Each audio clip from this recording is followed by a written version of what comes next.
Hello friends, please like and subscribe my channel easy learning. आज का जो topic करने जा रहे हैं हम है प्रोग्रामिंग इन सी। प्रोग्रामिंग क्या होती है? प्रोग्रामिंग जो हम लैंग्वेज यूज़ करते हैं अपने प्रोग्राम्स को डेवलप करने के लिए, उसको कहते हैं प्रोग्रामिंग।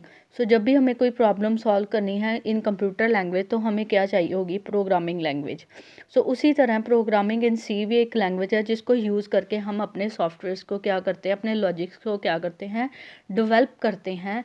प्रोग्रामिंग इन सी जो है एक प्रोग्रामिंग लैंग्वेज है। ये लैंग्वेज डेनिस रिचेस के द्वारा बेल लेबोरेटरी में 1972 को क्या की गई थी?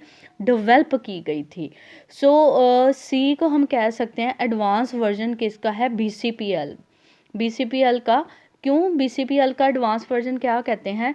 क्योंकि जो सी है उसमें जो बेसिक फीचर्स हैं वो किससे लिए गए हैं? BCPL से। उसमें कुछ नए फीचर्स ऐड करके इसका नया नाम क्या रख दिया गया? Programming language.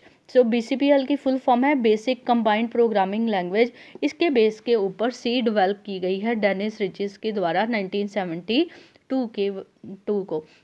इस प्रोग्रामिंग लैंग्वेज को यूज़ करके हम काफ़ी कुछ नए प्रोग्राम्स या कोई नए सॉफ्टवेयर यूज़ करते हैं। कई कंपनीज इस प्रोग्रामिंग लैंग्वेज को एज अ बेस यूज़ करती है सॉफ्टवेयर को डेवलप करने के लिए।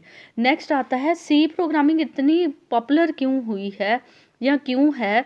इसके कुछ इसकी इम्पोर्टेंस है या इसकी क्वालिटी है, इसकी वजह से ये बहुत क्या है, हम कह सकते हैं यूज़ में आती है। सबसे पहला जो फीचर है ये है built in functions and operators. ये सारे टॉपिक हम डिटेल में पढ़ेंगे। इन शॉर्ट हम इनकी बात करते हैं। बिल्ट इन फंक्शंस क्या हो गए? सी में अपने कुछ फंक्शंस हैं। फंक्शंस हो गए जैसे मैथ्स के स्क्वायर रूट निकालना है तो स्क्वायर रूट फंक्शन इसका अपना है, कॉस निकालना है तो कॉस का अपना फंक्शन है। इसके अपने कुछ बिल्ट इन फंक्शंस होने की वजह से, ऑपरेटर्स होने की वजह से, ऑपरेटर्स क्या हो गए? Plus, minus, greater than, less than, not equal to, ऐसे ऑपरेटर्स होने की वजह से इसकी ये क्वालिटी होने की वजह से ये ज़्यादा पॉपुलर है। इसमें क्या आ गए हमारे पास? बिल्ट इन फंक्शंस और ऑपरेटर्स। ये तो पहला इसकी क्वालिटी होगी। दूसरा, इसमें किसका कॉम्बिनेशन है? इसको हम कह सकते हैं हाई लेवल और लो लेवल दोनों का कॉम्बिनेशन है। हाई लेवल लैंग्वेज क्या हो गई? वो लैंग्वेज जब यूज़र यूज़ करता है, इंग्लिश लैंग्वेज कह लीजिए, जिसको यूज़र यूज़ करता है, जो यूज़र को ईजिली अंडरस्टैंडेबल होती है, वो लैंग्वेज होती है हमारी हाई लेवल लैंग्वेज। ठीक है, हो हाई लेवल लैंग्वेज का फीचर है, प्लस इसमें लो लेवल लैंग्वेज है। लो लेवल लैंग्वेज क्या होती है? वो लेवल जिसको हम कंप्यूटर की लैंग्वेज कहते हैं, जो लैंग्वेज हम कह सकते हैं कंप्यूटर को समझ आती है, उसको हम क्या कहते हैं? Low level language. Low level language का दूसरा नाम है machine level language. Machine level language कौन सी होती है? 1 और 0s की। जो भी हम हाई लेवल लैंग्वेज में लिखेंगे वो किस में कन्वर्ट हो जाएगा? लो लेवल लैंग्वेज में। सी में हाई लेवल और लो लेवल दोनों के फीचर्स होने की वजह से ये भी इसकी एक क्वालिटी कह लीजिए या फीचर है, ये मोस्ट पॉपुलर है। नेक्स्ट आ गया इजी एंड फास्ट। जो भी हम लिखेंगे, जो भी प्रोग्राम हम लिखेंगे वो हम इजी लिख पाएंगे, क्योंकि इसमें किसके फीचर है? हाई लेवल लैंग्वेज के। जो भी हम लिखेंगे वो हम इजीली लिख पाएंगे।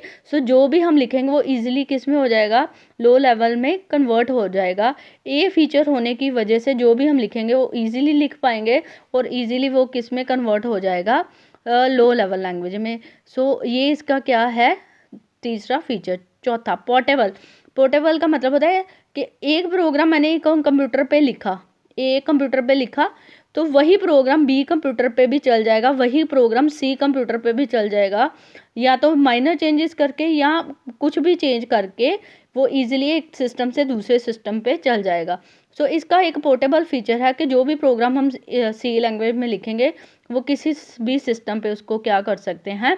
रन कर सकते हैं। ये इसका नेक्स्ट पोर्टेबल फीचर है। नेक्स्ट आ गया मॉड्यूलर प्रोग्रामिंग। मॉड्यूलर प्रोग्रामिंग क्या हो गया? अपनी प्रॉब्लम को हम छोटे छोटे पार्ट्स में डिवाइड करके 1 2 3 जो भी कोई बड़ी प्रॉब्लम है, छोटे छोटे पार्ट्स में डिवाइड करके हम उसको क्या कर सकते हैं? सॉल्व कर सकते हैं। छोटे छोटे हिस्से बना के प्रोग्राम को क्या कर सकते हैं? सॉल्व कर सकते हैं। उसको कौन सी प्रोग्रामिंग कहते हैं? Modular programming. नेक्स्ट इसका फीचर है useful in business and education.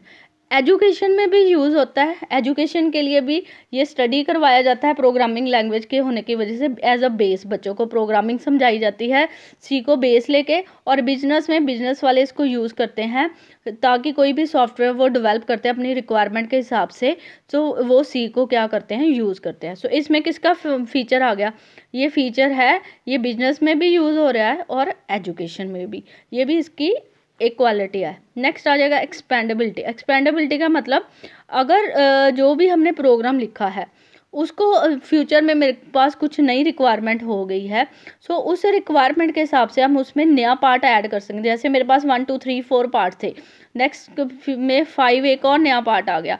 सो इसमें एक्सटेंडेबिलिटी का क्या मतलब होता है, बढ़ाना। जरूरी नहीं है कि अगर हमने प्रोग्राम में सिर्फ 5 पार्ट डाले हैं तो 5 ही है, फ्यूचर में अगर 6वां पार्ट आ जाता है तो हम उसको भी रिक्वायरमेंट के हिसाब से क्या कर सकते हैं, एक्सपेंड कर सकते हैं। प्रोग्राम में कुछ ऐड कर सकते हैं, कुछ माइनस कर सकते हैं एज पर रिक्वायरमेंट। ये इसका कौन सा फीचर है, एक्सपेंडेबिलिटी फीचर है, जिसके हिसाब से हम अपने प्रोग्राम को बढ़ा भी सकते हैं, अपने प्रोग्राम को छोटा भी कर सकते हैं। सो ये इसकी कुछ क्वालिटी होने की वजह से हमारी सी लैंग्वेज क्या है, पॉपुलर है। I hope you like my channel and like my video. Please like and subscribe my channel for more videos and easy learning. Thank you very much.